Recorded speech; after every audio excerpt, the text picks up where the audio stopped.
বাবা মা মারা গেলে দুনিয়াতে ভুলেও করবেন না এই তিনটি কাজ। যদি এই তিনটি কাজ করেন তার জন্য আপনার মা বাবাকে আল্লাহর কাছে জবাবদিহি করতে হবে। রাসূলুল্লাহ সাল্লাল্লাহু আলাইহি ওয়াসাল্লাম বারবার নিষেধ করে গেছেন, যাদের বাবা মা দুনিয়াতে নেই তাদের জন্য ভিডিওটি দেখা অত্যন্ত জরুরি, কারণ আপনার কোনো কাজের ফল যেন তাদের ভোগ করতে না হয় অবশ্যই খেয়াল রাখতে হবে। এবং আল্লাহর রহমতে যাদের বাবা মা বেঁচে আছে তাদের ভিডিওটি সম্পূর্ণ দেখা উচিত, যেন এই ভুলগুলো কখনো না হয়। প্রিয় দর্শক, আপনি যদি মুসলিম হয়ে নিজেকে ধন্য মনে করেন অবশ্যই আলহামদুলিল্লাহ কমেন্ট করবেন এবং ভিডিওটি শেয়ার করে সকল মানুষকে দেখার সুযোগ করে দিবেন। তো চলুন বেশি কথা না বলে জানিয়ে দেই মা বাবা বেঁচে না থাকলে বা মারা গেলে কোন তিনটি কাজ করা যাবে না। 1 নম্বরে বাবা মায়ের ঋণ শোধ না করা। মৃত মা বাবার ঋণ শোধ করতে হবে। তারা যদি ঋণগ্রস্ত থাকে যত দ্রুত সম্ভব তাদের ঋণ শোধ করতে হবে। আল্লাহ তাআলা সবগুলো মাফ করলেও ঋণের গুনাহ আল্লাহ তাআলা ক্ষমা করবে না। ওই ব্যক্তি উত্তম মুসলিম যার হাত ও জবান থেকে মানুষ নিরাপদ থাকে। অবশ্যই বাবা মায়ের ঋণ যত দ্রুত সম্ভব শোধ করার চেষ্টা করবেন এবং সম্পূর্ণ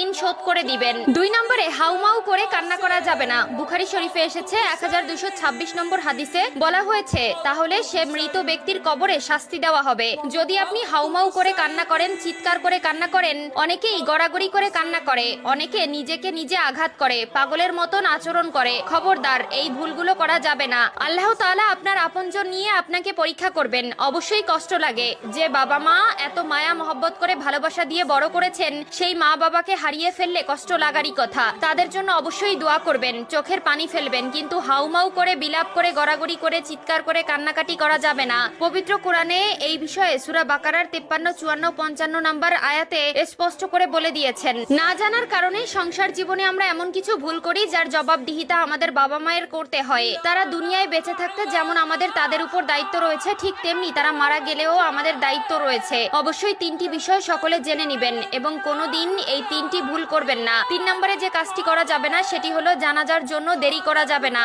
অনেক পরিবারে আছে আত্মীয় স্বজন দূরে থাকার জন্য 2 দিন 3 দিন পর্যন্ত মৃতদেহ রেখে দেওয়া হয়, যা একদমই করা উচিত নয়।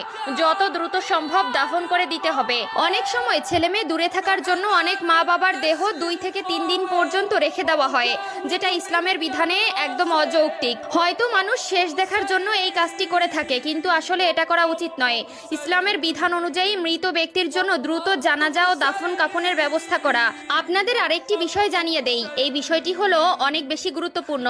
বাবা মা অথবা আত্মীয় স্বজন মারা যাওয়ার আগে যদি কোনো ওসিয়ত করে যায় সেটা অবশ্যই করতে হবে।